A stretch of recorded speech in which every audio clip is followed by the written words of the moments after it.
Sama. Bismillahirrahmanirrahim. Bismillahirrahmanirrahim. Baik Bapak Ibu yang dirahmati Allah, seperti biasa sebelum kita memulai kajian kita, ada prakata dan sambutan yang malam hari ini akan disampaikan oleh Dr. Adnan. Kami persilahkan. Baik. Bismillahirrahmanirrahim. Assalamualaikum warahmatullahi wabarakatuh. Waalaikumsalam warahmatullahi wabarakatuh. Alhamdulillah Rabbil Alamin. Kita panjatkan puji syukur hadirat Allah Subhanahu wa Ta'ala atas kemurahan dari beliau sehingga kita masih tetap diberikan kesempatan untuk tetap menjalankan segala aktivitas keseharian kita meskipun kita berada dalam situasi sulit di pandemi COVID ini. Mungkin di sambutan saya di awal ini hanya sedikit mengajak kepada Jamiah Zoom pada malam hari ini untuk sejenak mendoakan Kiai Haji Atabik Ali. Beliau adalah pengasuh Pondok Pesantren Krapia dan tokoh besar Nahdlatul Ulama. Alhamdulillah sebagai mantan Rois Am, sebenarnya beliau bisa dirawat dimanapun rumah sakit besar yang ada di Indonesia ini. Tetapi karena kedekatannya dengan Muhammadiyah, meskipun beliau adalah orang NU, beliau mempercayakan perawatan kesehatannya di Rumah Sakit PKU Muhammadiyah Yogyakarta. Dan qadarullah dia menghembuskan napas terakhir tadi siang di Rumah Sakit PKU Muhammadiyah Yogyakarta. Kita doakan mudah-mudahan beliau husnul khotimah sebagai saudara sesama muslim kita. Amin. Baik, malam hari ini mungkin khusus karena narasumber kita jauh dari Kalimantan Tengah. Beliau ini sebenarnya dengan kesibukannya sulit untuk sudah sejak lama saya ajak untuk bersilaturahmi dengan teman-teman di Yogyakarta khususnya. Tapi karena kesibukan beliau sebagai dulu sempat, sekarang ini mungkin fokus saja di Kepala Dinas Kesehatan di Provinsi Kalimantan Tengah. Tetapi beberapa waktu yang lalu ini dia sempat merangkap jadi Direktur Rumah Sakit Jiwa di Palangkaraya, Kepala Dinas Kesehatan, kemudian Ketua BPH di Rumah Sakit PKU Muhammadiyah Palangkaraya. Dan mungkin malam ini alhamdulillah kita sudah bergabung dengan beliau. Saya ucapkan terima kasih mewakili teman-teman di Yogyakarta, mengucapkan terima kasih kepada Saudara Suyuti Samsul kesediaannya untuk bersilaturahmi dengan teman-teman dan warga Muhammadiyah khususnya yang ada di Yogyakarta dan di daerah lain di Indonesia ini. Sekian mungkin sambutan saya. Lebih kurangnya mohon dimaafkan. Assalamualaikum warahmatullahi wabarakatuh. Waalaikumsalam warahmatullahi wabarakatuh. Kami ucapkan terima kasih kepada Dr. Adnan telah memberikan sambutan dan perakatannya di kajian Muhammadiyah malam hari ini. Baik, Bapak Ibu yang dirahmati oleh Allah, berikutnya kita masuki ruang kajian kita. Tema kita malam hari ini yakni membangun kesehatan komunitas atau herd immunity melalui vaksinasi yang akan diisi oleh Dr. Suyuti Syamsul, Kepala Dinas Provinsi Kalimantan Tengah. Kami persilahkan. Bismillahirrahmanirrahim. Assalamualaikum warahmatullahi wabarakatuh. Waalaikumsalam warahmatullahi wabarakatuh. Alhamdulillah. Puji syukur. Asyhadu an la ilaha illallah, asyhadu anna Muhammadar Rasulullah. Allahumma shalli ala Muhammad wa ala ali Muhammad. Puji syukur kita panjatkan kehadirat Allah Subhanahu wa taala. Tuhan semesta alam, pada kesempatan ini saya bisa hadir dalam satu kegiatan bersama teman-teman dari Persyarikatan Muhammadiyah Yogyakarta. Satu kebanggaan tersendiri bagi saya, sehingga saya mengalokasikan waktu untuk kegiatan ini. Selain menghormati teman karib saya, sahabat karib saya, Dr. Adnan, juga dalam rangka membangun tali silaturahmi dengan kawan-kawan semua. Karena posisi saya yang bukan klinisi, maka saya lebih banyak berbicara pada aspek manajemen, ya, aspek manajemen COVID-19. Nanti kalau aspek-aspek klinis ditanya aja Dr. Adnan. Soalnya dia tukang ambil sampel kelihatannya dia itu. Saya izin share ya Bapak Ibu. Siap, Dokter. Jadi kalau kita bicara tentang vaksinasi COVID, sebetulnya COVID-19 kita sebetulnya sedang berharap menuju ke situasi di mana terjadi kekebalan pada tingkat komunitas, ya bukan kekebalan pada individu.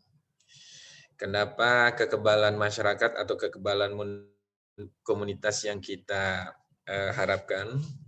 Karena dengan terbentuknya kekebalan masyarakat atau kekebalan komunitas, mereka yang tidak sempat divaksin karena berbagai alasan atau karena alasan-alasan sosial, keagamaan, itu terlindungi jika saja sejumlah orang bersedia divaksin dan mendapatkan kekebalan. Nah, saya berbicara dulu, ada 3 kata yang terkait dengan vaksinasi COVID-19 ini, dan sering dipergunakan secara salah ya. Yang pertama adalah imunisasi. Vaksinasi ini yang sering digunakan dengan pengertian yang kadang-kadang rancu ya, dan kemudian istilah vaksin. Nah, saya ingin menjelaskan yang pertama apa yang dimaksud dengan imunisasi. Imunisasi itu adalah sebuah proses dalam tubuh ya, dengan memasukkan satu benda ke dalam tubuh agar seseorang dapat memiliki kekebalan terhadap suatu penyakit. Itu konsep dasarnya. Nah, tentu saja imunisasi ada 2 macam. Yang pertama adalah imunisasi aktif dan imunisasi pasif. Ya, sampai saat ini imunisasi adalah salah satu upaya medis yang dinilai oleh banyak ahli, dipercaya oleh banyak ahli, merupakan satu upaya yang paling efektif dan efisien, bahkan dianggap sebagai upaya medis paling efisien. Jadi ada beberapa perbandingan misalnya yang mengatakan kalau kita melakukan intervensi dengan menugaskan petugas kesehatan masyarakat, maka benefit yang bisa didapat untuk setiap value for money yang kita keluarkan itu maksimal 8 kali. Tetapi kalau menggunakan imunisasi yang kita intervensi, itu bisa mengembalikan return of investment yang kita keluarkan itu kurang lebih 16 kali. Ya, 16 kali. Jadi dianggap sebagai salah satu upaya medis paling efektif, sehingga menjadi pilihan hampir semua negara di dunia ini dalam rangka meningkatkan derajat kesehatan masyarakatnya. Dan ini juga dianggap sebagai salah satu penemuan manusia yang sangat berhasil di dunia kedokteran. Bagi orang kesehatan, penemuan vaksin atau imunisasi ini itu setara kira-kira dengan mendaratnya manusia di bulan kalau dari teknologi angkasa luar. Itu dianggap sebagai sebuah tonggak sejarah yang sangat berhasil di dunia kedokteran.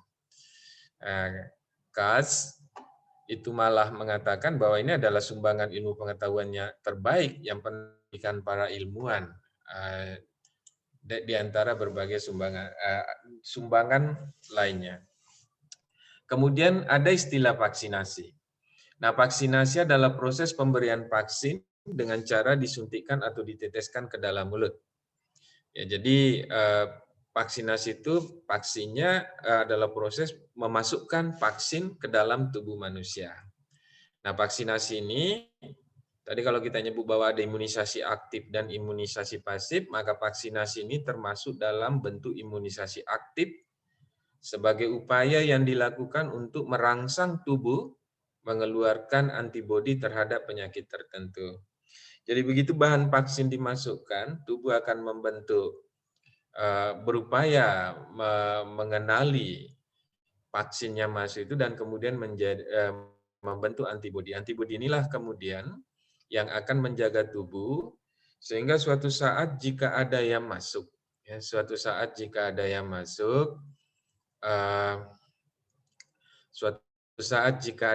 ke dalam tubuh penyakit, maka dengan cepat antibodi yang sudah terbentuk mengenalinya dan kemudian akan melakukan upaya untuk mematikan mematikan antigen atau virus kuman yang masuk. Jadi antibodi ini mirip tentara sebetulnya. Jadi begitu ada penyusup musuh dari luar, dengan cepat dia akan dikepung oleh antibodi yang telah terbentuk. Sementara vaksin sendiri adalah produk biologis yang dapat menghasilkan imunitas spesifik untuk penyakit-penyakit tertentu. Ya, jadi biasanya diambil dari bahan yang menyebabkan satu penyakit, apakah dalam bentuk virus atau bakteri yang dilemahkan, dimatikan, atau bagian-bagian dari virus yang kemudian diolah di laboratorium sehingga bisa menjadi vaksin. Pertanyaannya, mengapa vaksinasi begitu penting?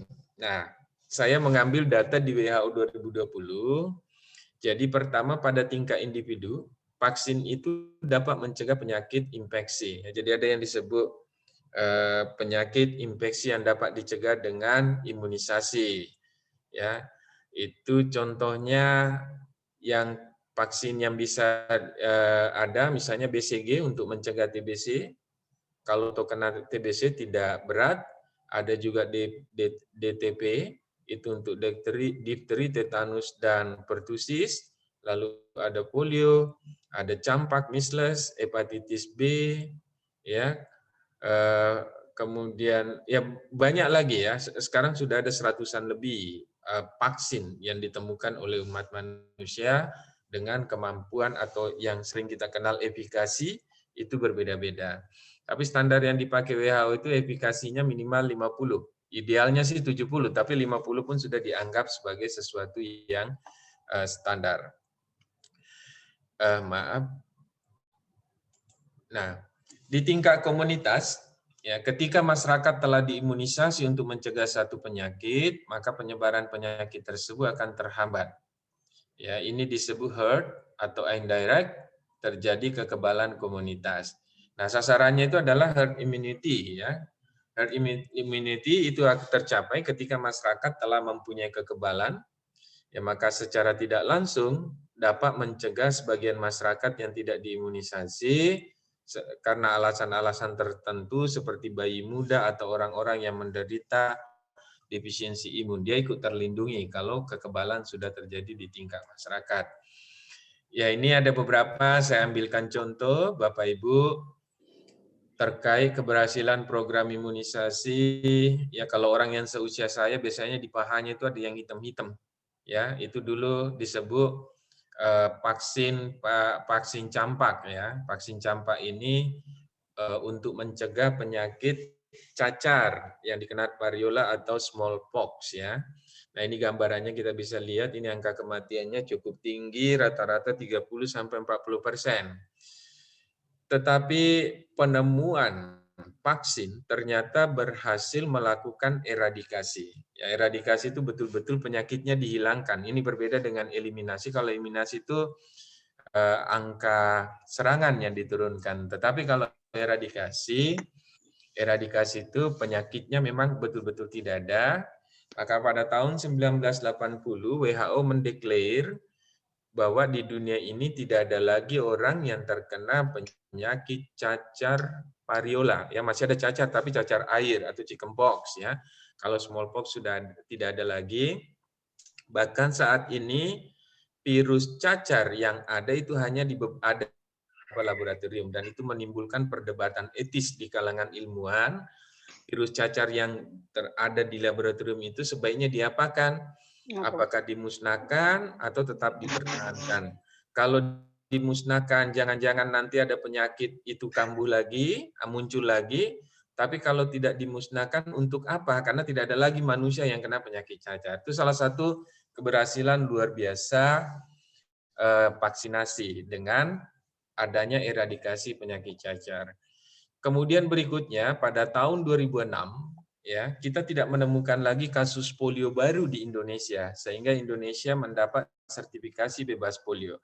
Nah, ini menarik.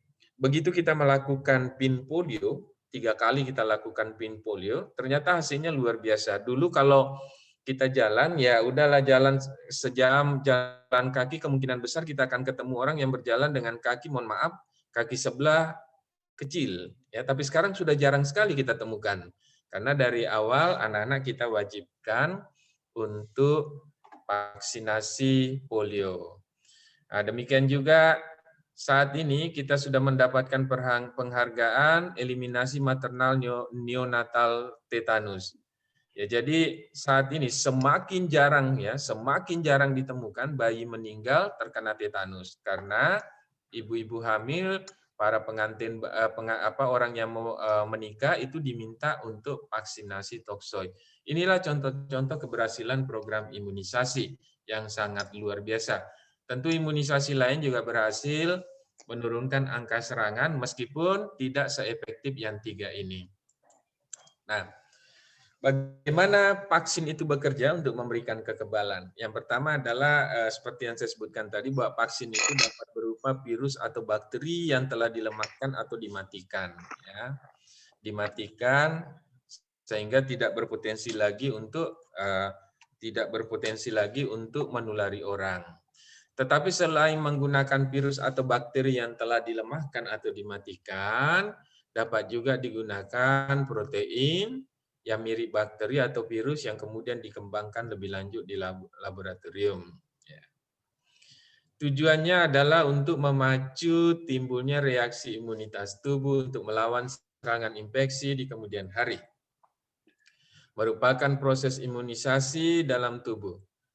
Nah, metode pemberian vaksin ini ada macam-macam. Ya, ada yang diberikan sekali seumur hidup, ya, sekali disuntik atau sekali diteteskan di mulut, itu bisa seumur hidup, tidak perlu lagi di booster.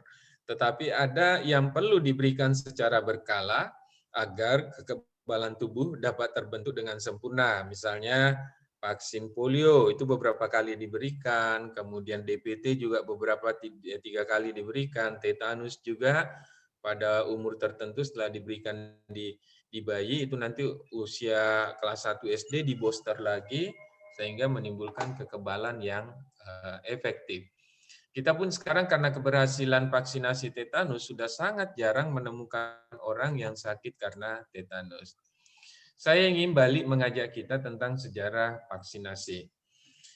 Jadi vaksin dalam bentuk yang kita kenal saat ini, dalam metode yang kita kenal saat ini itu pertama kali dilakukan pada tahun 1796 oleh Edward Jenner, ya, seorang dokter di Inggris.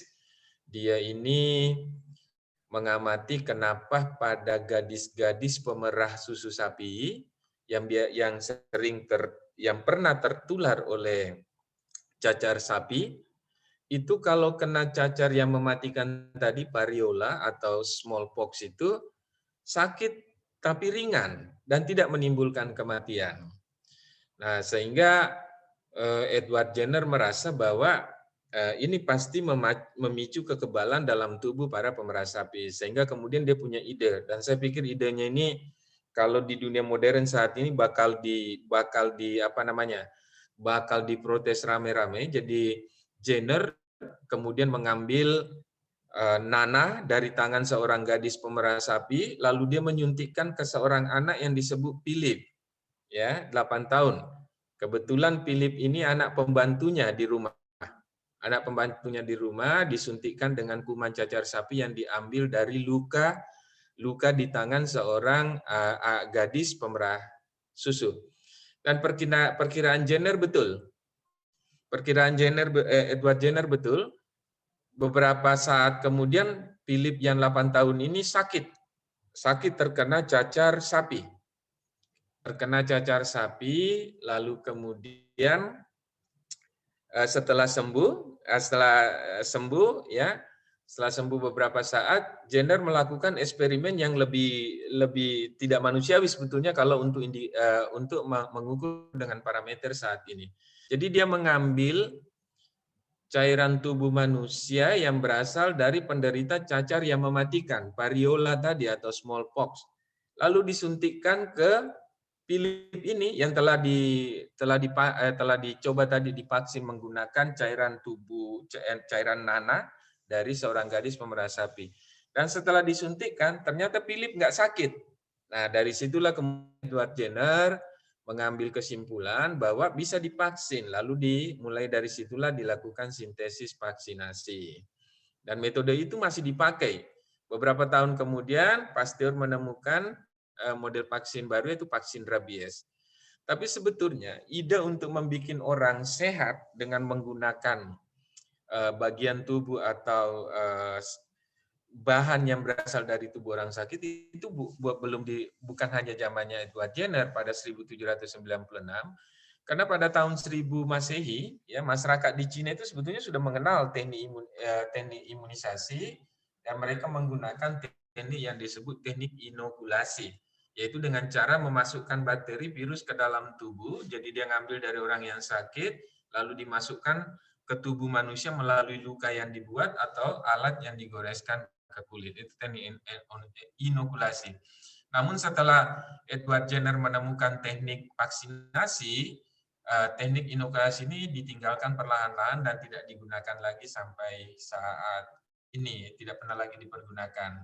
Vaksin sendiri itu berasal dari kata Latin vacca, ya vacca yang berarti sapi ya, karena memang awal dasarnya itu mengambil dari para pemerah susu sapi yang terkontaminasi dengan cacar sapi.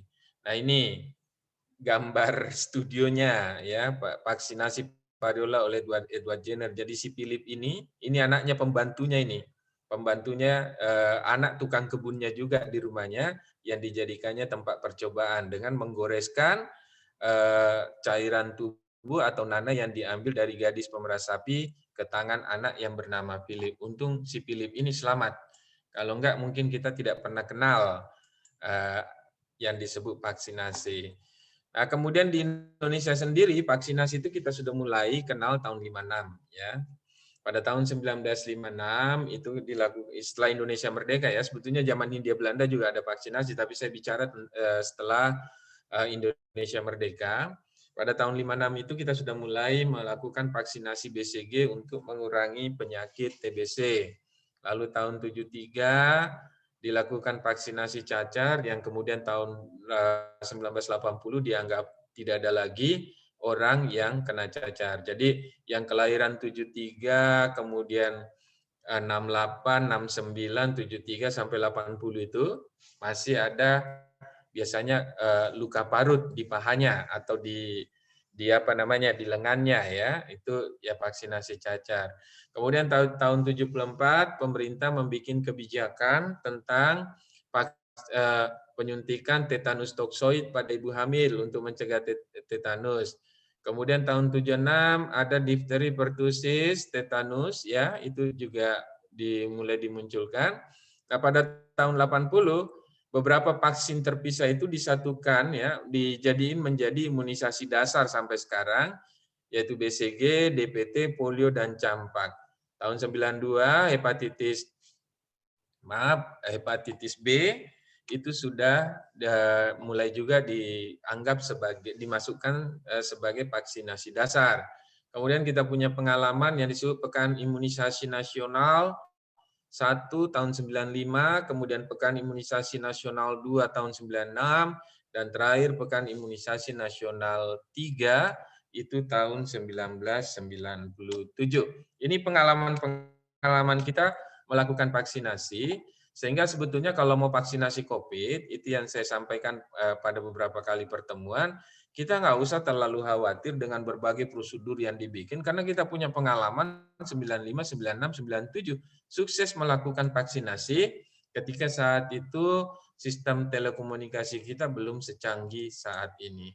Tentu saja sebagai sebuah tindakan medis, Bapak Ibu, imunisasi itu memiliki efek samping ya, kadang-kadang mengakibatkan efek samping ya, kadang-kadang tidak semuanya. Saya juga sudah vaksinasi kedua, alhamdulillah tidak ada efek yang berarti ya. Saya hanya merasakan beberapa jam setelah imunisasi pertama itu merasa ngantuk yang luar biasa. Tapi saya pikir perlu diteliti kembali kenapa. Karena beberapa hari sebelumnya itu saya kurang tidur mempersiapkan vaksinasi. Nah, mungkin setelah divaksin itu karena merasa sudah kegiatan selesai, terasa betul ngantuknya. Jadi saya pikir tidak bisa kita langsung mengambil kesimpulan ya. Kemudian efek samping itu sejatinya merupakan tanda baik karena itu artinya vaksin sedang bekerja. Ya, jadi tidak merupakan sebetulnya tanda yang baik. Namun saya perlu menyampaikan bahwa ada kelompok yang melakukan penolakan vaksin ya, dan itu cukup sebetulnya orang yang menolak vaksin itu tidak banyak ya, tetapi kencang suaranya dan sebetulnya Bapak Ibu angka angka penerimaan vaksin di Indonesia itu cukup bagus, rata-rata di angka 60%. Memang ada beberapa provinsi berada di 54% ya, tapi secara umum nasional itu ada di 60%. Saya pikir angkanya bertambah kalau dilakukan survei saat ini setelah melihat ternyata tidak banyak efek samping yang berarti dalam proses vaksinasi. Kapan mulai ada penolakan vaksinasi? Itu muncul sejak vaksinasi oleh Edward Jenner itu sudah muncul. Bahkan pada tahun 1800-an, kelompok anti vaksin yang terorganisir itu sudah mulai muncul di Inggris. Dan pada tahun 1870-an, kelompok anti vaksin juga sudah muncul di Amerika Serikat, muncul setelah kelompok anti vaksin dari Inggris melakukan kampanye di Amerika. Yaitu waktu 1870 rasanya Amerika masih dijajah oleh Inggris. Nah, salah satu tokoh utama itu dokter malah ya. Jadi dokter anti vaksin namanya Andrew Wakefield, itu tinggal di London ya, berasal dari London. Nah, pada tahun 1998 Pak Andrew Wakefield ini itu menerbitkan laporan dan secara tidak tepat mengaitkan vaksin MMR dengan autisme dan penyakit usus. Jadi dia mencoba mengkait-kaitkan antara vaksin MMR yaitu vaksin rubella, campak ya, dengan autisme dan penyakit usus, meskipun sebetulnya bukti-bukti lain justru menunjukkan bahwa tidak ada hubungan. Nah, kalau kita bicara tentang teori konspirasi yang didukung anti vaksin itu kan seakan-akan memang sangat ilmiah, padahal itu kan masuk pseudosaintik ya. Jadi ilmiahnya itu kayak sepertinya itu betul-betul punya dasar, tapi sebetulnya orang menyebutnya sebagai pseudoscience. Nah, kalau ditelusuri alasan penolakan vaksinasi, kebanyakan ada yang karena alasan keagamaan, ya ada alasan keagamaan. Jadi kita pun harus mengakui bahwa dalam kelompok kita sendiri orang Islam ada kelompok yang menganggap vaksinasi tidak boleh karena melawan iradat Allah, ya, melawan kehendak Allah misalnya. Itu ada sekelompok seperti itu. Tetapi itu tidak hanya khas ada di umat Islam sekelompok kecil yang kita temukan seperti itu, karena di kelompok lain pun misalnya saksi Yehova itu menolak vaksinasi dan kelihatannya juga berdasarkan agama. Dari hasil survei yang dilakukan oleh Satgas Nasional, antara yang beragama Islam, beragama Kristen itu tidak beda jauh jumlah yang menerima dan jumlah yang menolak. Ya, memang yang agak menerima dengan baik, angkanya cukup baik, itu 70%, itu kelompok Buddha ya. Tapi kalau kelompok yang agama Islam itu penerimaannya di angka 65%, tidak beda jauh dengan kelompok agama lain ya. Kemudian ada yang menganggap bahwa vaksin yang diwajibkan itu adalah melanggar kebebasan memilih. Dalam artian kelompok ini merasa bahwa ya kalau mau divaksin harus ada persetujuan saya, tidak bisa bersifat wajib. Kemudian juga alasan penolakan karena mereka mendorong ya kenapa harus divaksinasi kalau masih ada langkah-langkah alternatif seperti isolasi dan karantina.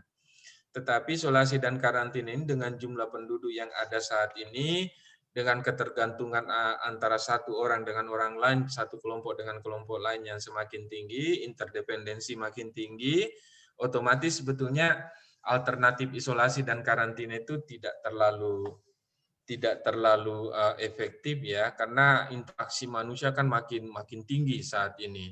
Ya, yang berikutnya adalah terpengaruh teori konspirasi, misalnya ada yang mengatakan bahwa vaksinasi ini nanti akan disuntikkan dengan chip ya, dengan ada chip yang disuntikkan dari Microsoft ya, Microsoft Bill Gates katanya ya. Dan itu banyak yang percaya meskipun sebetulnya secara ilmiah tidak masuk akal. Tapi itulah ya teori konspirasi ini kalau ahli teori konspirasi memberikan penjelasan itu kelihatan masuk akal benar teorinya itu. Ya padahal bukti-bukti lain tidak mendukung. Nah, secara khusus saya akan membahas tentang vaksinasi COVID-19 ya, vaksinasi COVID-19 yang ada di 4 slide terakhir ya.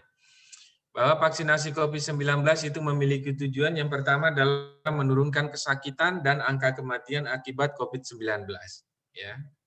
Yang kedua, mencapai kekebalan kelompok atau herd immunity untuk mencegah dan melindungi kesehatan masyarakat. Yang ketiga, melindungi dan memperkuat sistem kesehatan secara menyeluruh. Dan yang keempat adalah menjaga produktivitas dan meminimalkan dampak sosial dan ekonomi. Bapak Ibu, tentu alasan utama kita melakukan vaksinasi supaya angka kesakitan dan angka kematian akibat COVID-19 bisa diturunkan. Saat ini kita sudah menembus angka positif 1 juta dengan angka kematian yang masih cukup tinggi. Ya meskipun trennya sebetulnya angka kematian itu makin rendah ya. Kalau sebelumnya kita di atas 3%, bahkan pernah 4%, sekarang kecenderungannya kan di 2, sekian, bahkan ada beberapa provinsi yang di bawah 2 ya. Tapi tetap tentu kita harus menurunkan angka kesakitan dan kematian, dan vaksinasi merupakan salah satu upaya atau ikhtiar untuk mencegah kesakitan dan kematian yang tidak perlu. Kemudian mencapai kekebalan kelompok atau herd immunity itu dalam rangka mencegah dan melindungi populasi dari serangan COVID-19. Ya. Yang berikutnya melindungi dan memperkuat sistem kesehatan secara menyeluruh, karena kalau angka kesakitan masih terus tinggi, maka sistem kesehatan kita akan kolaps.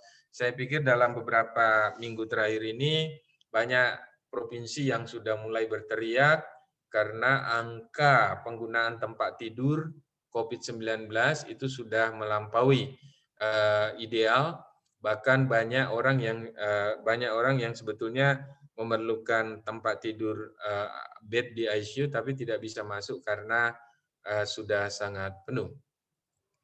Kemudian menjaga produktivitas dan meminimalkan dampak sosial ekonomi. Ini juga penting, Bapak Ibu, perlu dijaga ya, menjaga produktivitas dan meminimalkan dampak sosial ekonomi, karena kalau tidak itu akan menimbulkan dampak ekonomi yang sangat luar biasa dan mengganggu. Baik, kita lanjutkan ke slide berikutnya ya, bahwa ada hal ketika kita bicara vaksinasi COVID, maka pemilihan vaksin COVID itu harus mempertimbangkan satu standar kualitas dan efikasi idealnya itu 50% dan 70%. Sampai saat ini yang digunakan Kemenkes itu adalah Sinovac, angkanya berada di 65%, jadi melewati standar minimal ya.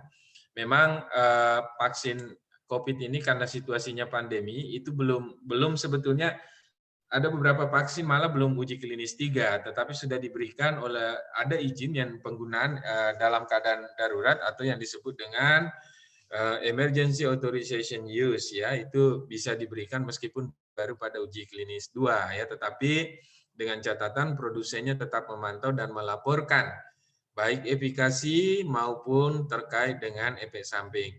Tentu juga harus bermutu dan yang tidak kalah aman, dan dalam konteks Indonesia halal pun harus menjadi perhatian yang cukup perlu untuk meyakinkan umat bahwa ini bisa digunakan dengan baik, meskipun tentu masih bisa kita diskusikan karena dalam situasi darurat yang haram pun karena darurat bisa menjadi halal sementara ya, temporary halal. Nah, itu yang ini. Tetapi ya dengan keluarnya pernyataan MUI yang mengatakan bahwa itu adalah halal dan thayyib, maka saya pikir tidak perlu ada keraguan lagi terkait dengan vaksinasi. Kemudian juga harus mempertimbangkan kapasitas rantai dingin yang tersedia. Sampai saat ini sistem rantai dingin atau pendingin ya pendingin baik refrigerator, cold room maupun vaccine carrier yang ada di Indonesia itu hanya punya kemampuan 2 sampai 8 derajat Celcius. Dan itulah alasan utama pemerintah memilih Sinovac, ya. Kenapa Sinovac? Karena Sinovac yang bisa disimpan di antara 2 dan 8 derajat Celcius. Kalau menggunakan Pfizer misalnya, itu kapasitas rantai dingin yang diperlukan itu selalu harus terjaga di minus 70 sampai 80 derajat. Nah, kalau itu yang kita pilih, maka seluruh sistem rantai dingin yang ada di Indonesia itu harus dibongkar dan itu tidak mungkin selesai dalam waktu 3 atau 4 tahun. Sehingga vaksinasi yang sangat mendesak ini kemungkinan tidak bisa dilakukan jika menggunakan vaksin lain. Itulah alasan utama mengapa Sinovac. Ya tentu pemerintah juga sedang mengembangkan vaksin merah putih, namun kalau melihat kemampuan dan teknologi kita mungkin masih jauh untuk bisa mengembangkan vaksin merah putih. Ya, jadi terpaksa sementara menggunakan impor dan impor ini menyesuaikan dengan kemampuan kita terkait rantai dingin. Dan kemudian vaksinasi COVID-19 itu diberikan 2 dosis dengan jarak minimal 14 hari. Dosis pertama dimaksudkan untuk memicu tubuh mengenali antigen yang dimasukkan, dan vaksin kedua itu bersifat booster untuk menguatkan supaya antibodi yang terbentuk menjadi semakin maksimal. Bapak, Ibu, Saudara-saudara, saya ingin berbicara sedikit dengan konsep herd immunity, ya. Herd immunity atau kekebalan komunitas, yaitu terjadi jika sebagian besar komunitas, ya, ada ahli mengatakan 70%, tetapi yang dipercaya, yang digunakan selama ini di Indonesia adalah 80% ke atas telah kebal. Maka sisa kelompok anggota masyarakat dan 20% lagi yang belum punya kekebalan akan ikut terlindungi. Akan ikut terlindungi dengan sendirinya karena telah dibantu oleh yang 80%. Nah, herd immunity ini awal-awal COVID pernah menjadi perdebatan panas, ya. Karena ada yang menganjurkan herd immunity, ya udah yang sakit kita obati, yang meninggal ya sudahlah, sudah sampai ajalnya, terus yang masih bisa diobati kita obati sembuh, sehingga nanti terjadi kekebalan komunitas. Ya itu kalau dilakukan memang resikonya sangat besar, karena diperkirakan akan banyak sekali kematian yang terjadi, sehingga tidak dijadikan opsi policy option ya oleh pemerintah, sehingga yang digunakan justru adalah kita lakukan vaksinasi. Nah, mencapai herd immunity dapat dilakukan dengan 2 cara. Yang pertama adalah secara alami, ya biarkan orang terkena penyakit, nanti yang sembuh menjadi kebal. Lama-lama kalau sudah banyak yang kena akan terjadi kekebalan komunitas. Ini dulu dilakukan pada orang dengan hepatitis A sebelum ada vaksin. Ya udah nanti kan dia sembuh kebal.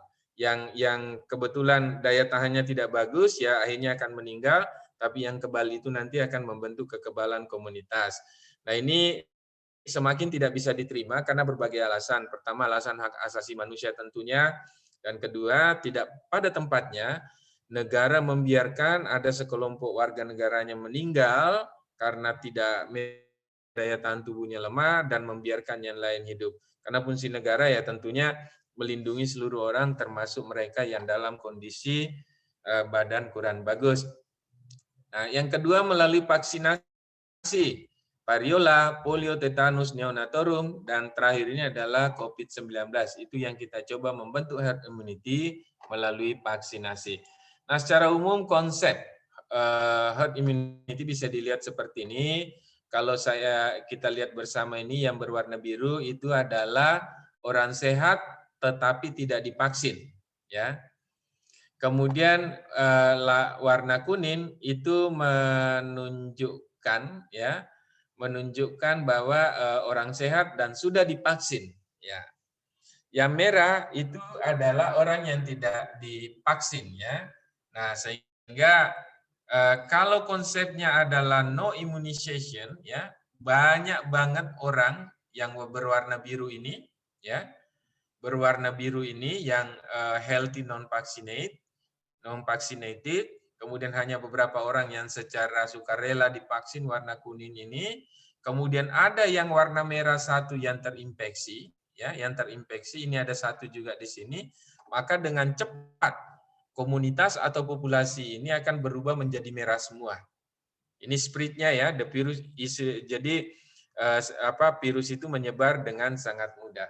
Tetapi kalau konsepnya dibalik, bahwa yang mendapat healthy vaksin, orang sehat yang divaksin ini yang warna kuning di gambar di bawah, itu mengantarai banyak orang yang tidak divaksin tapi sehat, warna biru, meskipun ada orang satu sakit di situ, tapi karena dikelilingi oleh orang sehat, penyakit ini tidak bisa melompat ke yang sehat ini. Yang sehat ini. Sehingga toh kalau dia kena, ya sehingga ini virus semacam masuk ke dikelilingi oleh orang-orang yang sudah mendapat kekebalan sehingga virusnya tidak bisa menyebar. Kalau ada yang sakit itu tidak banyak. Begitu kira-kira konsep dari herd immunity dan bagaimana dia bekerja. Jadi dengan 80% orang divaksinasi itu akan melindungi orang yang tidak bisa divaksinasi karena berbagai alasan, yang 20% tersisa. Sehingga risiko penularan menjadi sangat kecil. Demikian yang saya bisa sampaikan. Saya ucapkan terima kasih atas perhatiannya. Assalamualaikum warahmatullahi wabarakatuh. Waalaikumsalam warahmatullahi wabarakatuh. Kami ucapkan terima kasih kepada Dr. Suyuti Samsul atas materinya malam hari ini, tentunya memberikan kita pemahaman baru tentang vaksinasi COVID-19. Baik, Bapak Ibu yang dirahmati Allah, kami persilakan jika ada pertanyaan. Jika ingin ada pertanyaan tentang vaksin atau tentang yang lain, kami persilakan.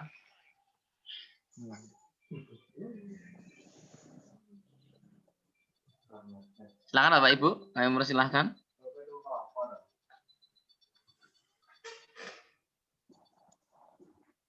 Ini kalau ngelihat peserta ini banyak yang hobi sepeda, barangkali persyarikatan perlu bentuk juga cycle club, persyarikatan cycle club ini.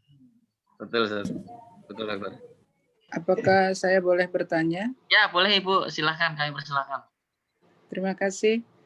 Apakah Muhammadiyah punya semacam privilege gitu, karena kan kita punya banyak rumah sakit, tenaga kerja, tenaga kesehatan ya. Tapi secara umum anggota Muhammadiyah itu kan menjadi pendukung dari kerja-kerja para nakes yang dalam vaksinasi memperoleh prioritas. Nah, untuk warga Muhammadiyah yang lain, kira-kira persyarikatan menyediakan vaksinasi yang juga prioritas atau tidak? Terima kasih. Baik, Dokter, bisa langsung dijawab saja. Ya, Bu Mutia. Jadi begini, kebijakan vaksinasi pemerintah itu memang beberapa tahap, Ibu. Tahap pertama adalah vaksinasi khusus untuk tenaga kesehatan. Dan khusus untuk tenaga kesehatan ini, itu semuanya, baik dia tenaga kesehatan pemerintah maupun tenaga kesehatan yang bekerja di sektor swasta seperti di Rumah Sakit Muhammadiyah, itu otomatis mendapatkan vaksinasi secara gratis. Ya, secara gratis. Tahap kedua itu lebih banyak lagi. Tahap kedua itu yang akan divaksin adalah anggota TNI Polri, kemudian tenaga pendidik, ya tenaga pendidik, tentu tenaga pendidik Muhammadiyah juga ikut masuk di situ. Kemudian para pemberi layanan publik, ya pemberi layanan publik itu juga akan mendapat vaksin di tahap kedua. Dan yang tidak kalah pentingnya adalah para pelaku ekonomi dan orang tua, ya para pelaku ekonomi dan orang tua. Nah dalam konteks itu maka nanti ini lagi proses pendataan, sasaran-sasaran itu nanti akan disampaikan. Nah, sehingga dengan sendirinya nanti warga persyarikatan itu bisa meminta vaksinasi dalam kelompok yang disebutkan itu nanti di amal-amal usaha Muhammadiyah, baik klinik maupun rumah sakit. Jadi jangan khawatir, Bu. Karena memang sampai sekarang belum dimungkinkan untuk vaksinasi secara mandiri. Ya, secara mandiri ada beberapa pertimbangan mengapa vaksinasi secara mandiri membeli sendiri untuk divaksin belum mendapat persetujuan. Banyak yang menentang, karena itu menyangkut keadilan terhadap akses vaksin. Ya, kita tidak ingin hanya orang yang punya uang yang divaksin, maka negara yang harus mengambil kebijakan itu sehingga semua orang bisa divaksin, tidak hanya mereka yang bisa membayar. Barangkali itu Bu yang saya bisa sampaikan. Jangan khawatir, Muhammadiyah juga nanti akan mendapat. Terima kasih. Ya, baik dokter. Itu Ibu Mutia, gitu nggih? Terima kasih Pak jawabannya. Baik. Siap. Kami persilakan kepada Bapak Ibu yang ingin bertanya kembali. Bisa melalui kolom chat atau melalui langsung Zoom, kami persilakan.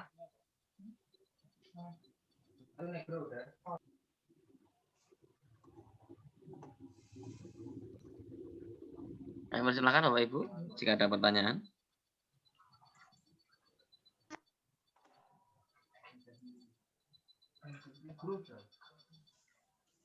Mungkin ini dokter, ada pertanyaan juga ini.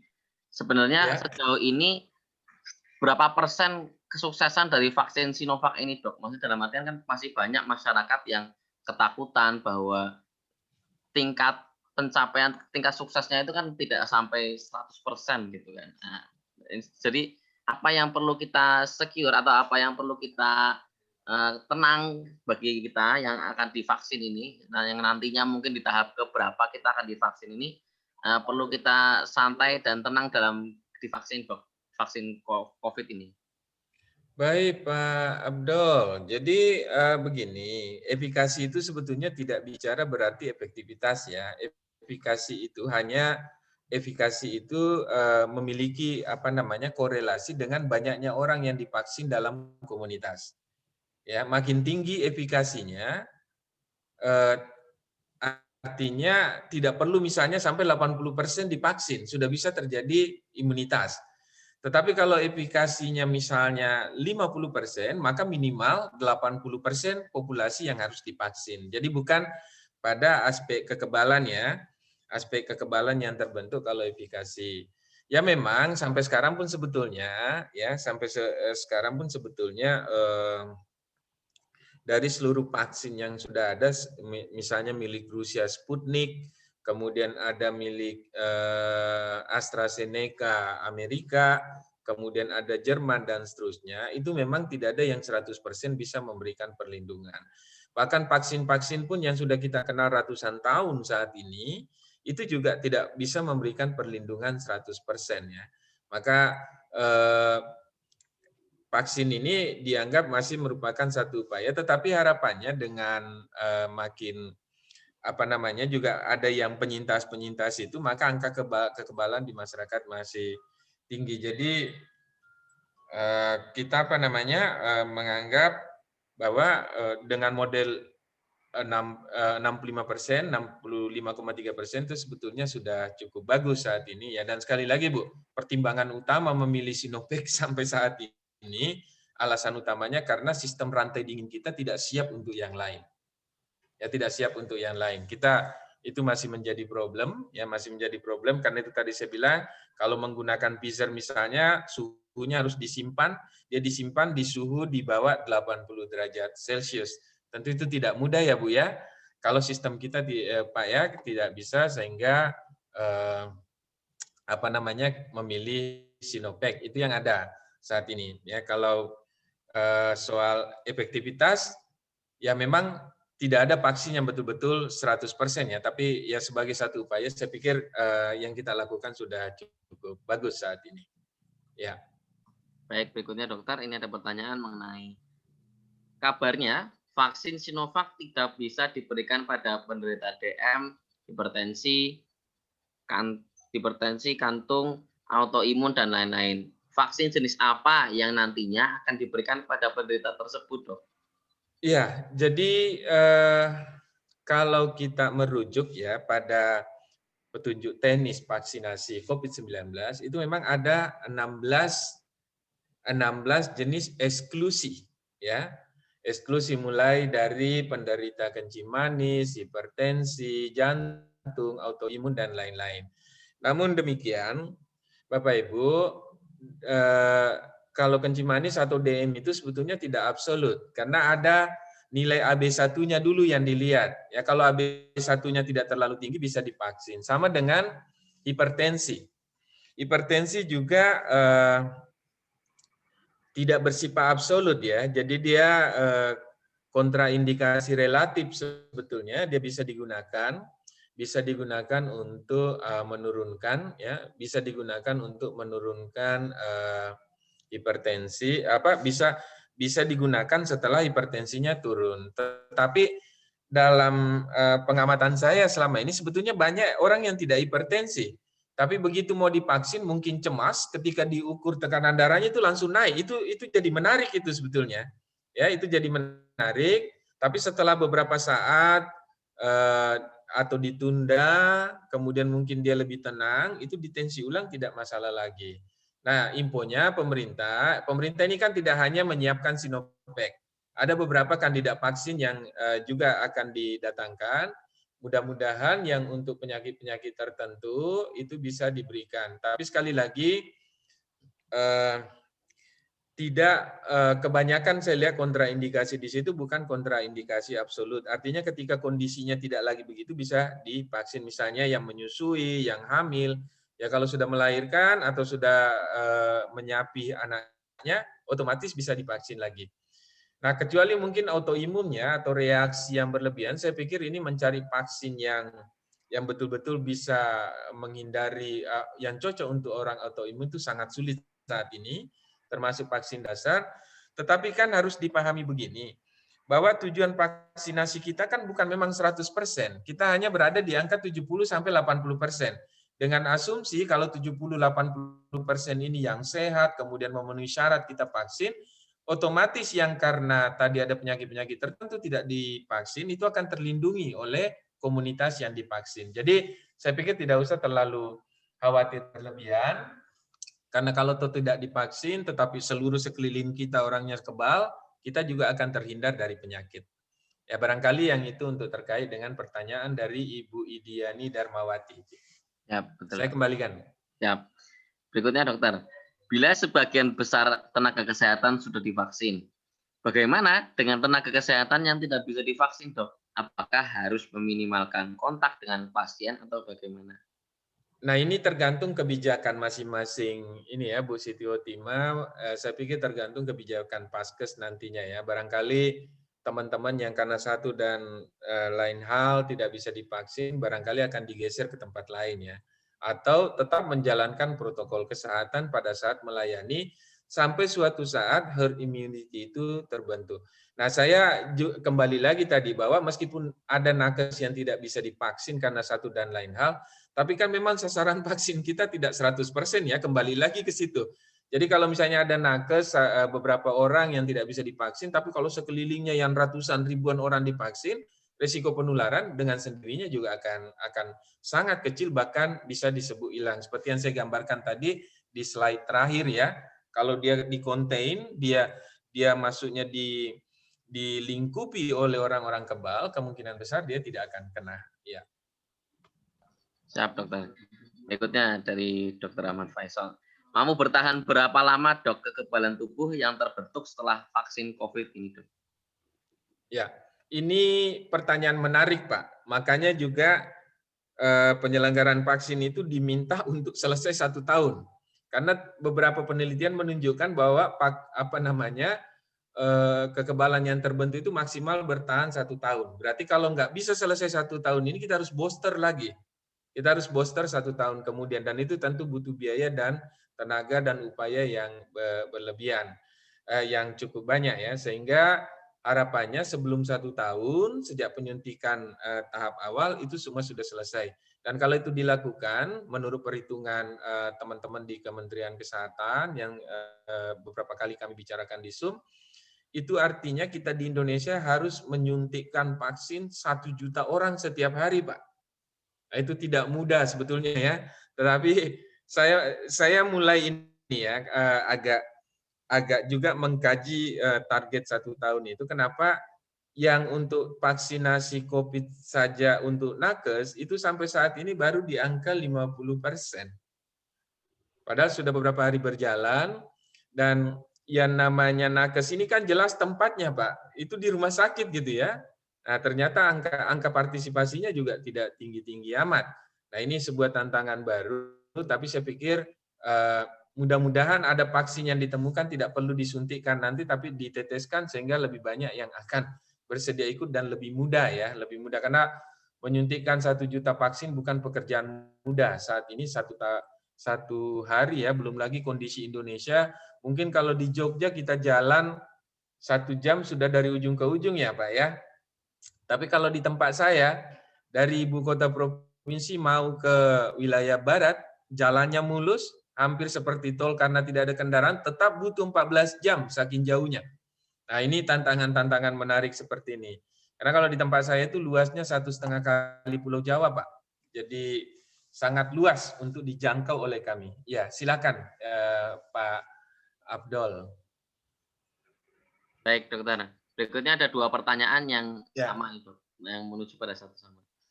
Bagaimana dengan orang yang pernah dipasang ring di jantungnya? Apakah boleh untuk divaksin COVID? Lalu yang kedua adalah penderita asma, Dok. Apakah penderita asma ini juga tidak bisa menerima vaksin atau bisa? Kalau dalam kriteria exclusion ya, yang disampaikan oleh Kementerian Kesehatan, semua orang dengan riwayat jantung koroner, ya termasuk yang pernah dipasangi ring, kemudian asma itu memang tidak bisa diberikan, Pak. Nah, kenapa tidak bisa diberikan? Alasan utamanya karena pada saat uji klinis itu tidak diuji cobakan pada kelompok tersebut. Sehingga kita tidak punya satupun bukti yang menyatakan bahwa itu aman. Karena alasan vaksin itu sebetulnya alasan keamanan. Kalau diberikan, jangan-jangan berisiko ke orang. Tetapi yaitu yang saya sebutkan tadi, mudah-mudahan pemerintah, ya karena ini contohnya Sinovac di Indonesia, waktu uji klinis di Bandung, orang yang usia 60 tahun itu ke atas itu nggak ada.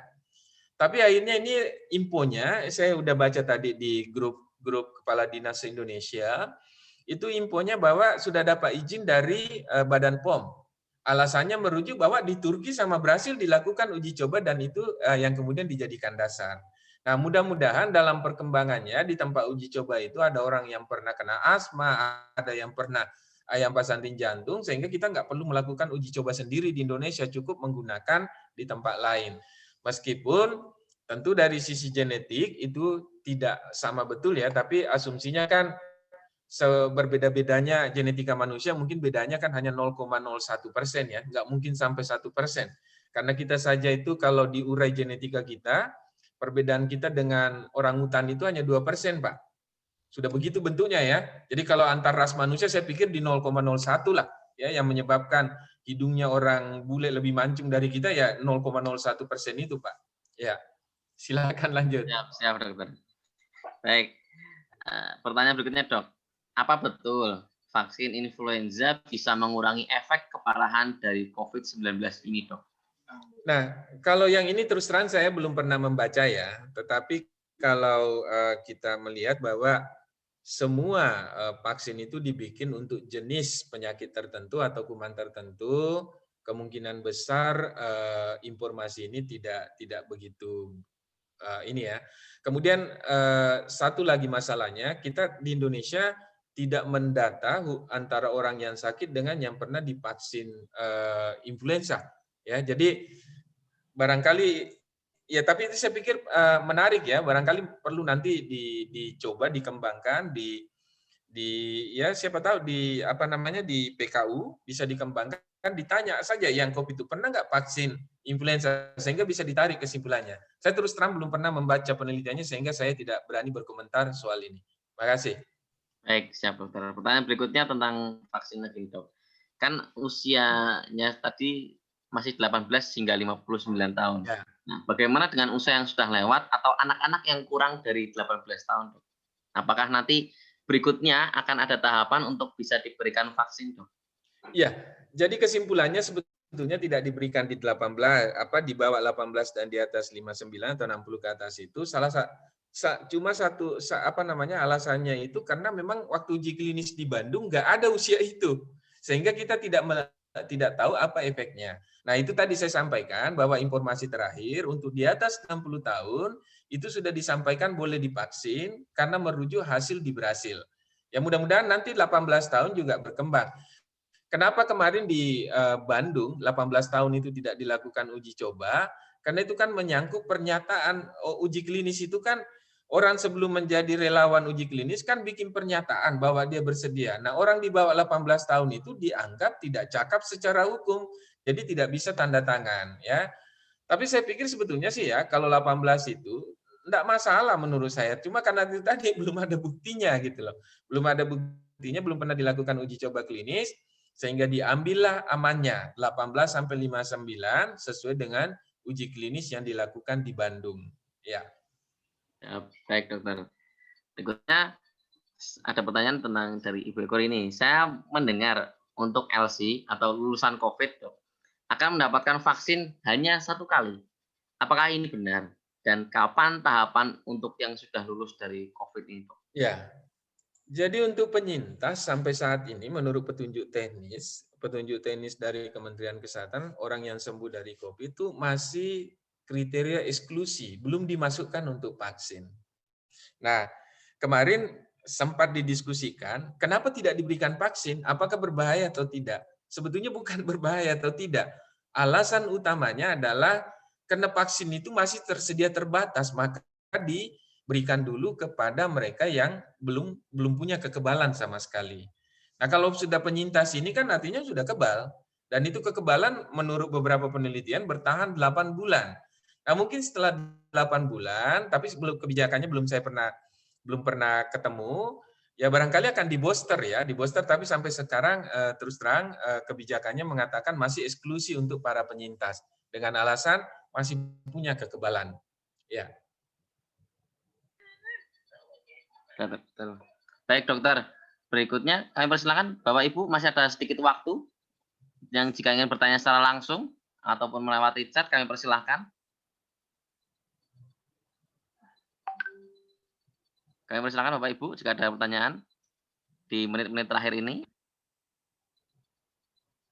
Baik, jika tidak ada kami ucapkan terima kasih kepada Dr. Suyuti atas materi dan jawaban dari pertanyaannya malam hari ini. Tentunya memberikan kita pengetahuan baru, ada harapan baru mengenai vaksin COVID-19 ini, sehingga kita bisa saling-saling sama-sama memahami bahwa kita harus siap dan dalam kondisi apapun kita insya Allah harus selalu siap. Baik, sebagai penutup Bapak Ibu, kita akan mendengarkan sambutan penutup dari Pak Gita Danu Pranata sebagai Ketua PWM Daerah Istimewa Yogyakarta. Kami persilahkan.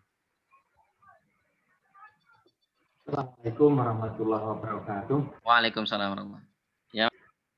Terima kasih Pak Dr. Sayuti Samsul atas pencerahannya sekarang yang sedang marak tentang kaitannya kesuksesan program vaksinasi. Kemarin saya juga ditanya kalau sehari tidak bisa 1 juta, apalagi tingkat pencapaian yang sekarang ini pun masih sedikit, bisa dihitung nanti 5 tahun belum berarti selesai. Maka apa tidak mungkin ada program vaksinasi mandiri, tapi tadi Pak Sayuti sudah menyampaikan, nanti juga akan kami sampaikan seandainya ada yang bertanya, walaupun saya tidak ahlinya kan, tapi paling tidak informasi dari yang punya kompetensi lebih bisa dipercaya daripada yang berkembang di media sosial.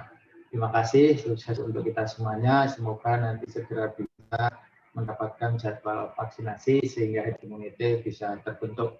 Assalamualaikum warahmatullahi wabarakatuh. Waalaikumsalam warahmatullahi wabarakatuh. Kami ucapkan terima kasih kepada Pak Gita yang sudah memberikan sambutan penutup di kajian Muhammadiyah Widzu kita malam hari ini. Kami ucapkan terima kasih juga kepada Dr. Suyuti Samsul atas materinya, atas jawaban dari pertanyaannya.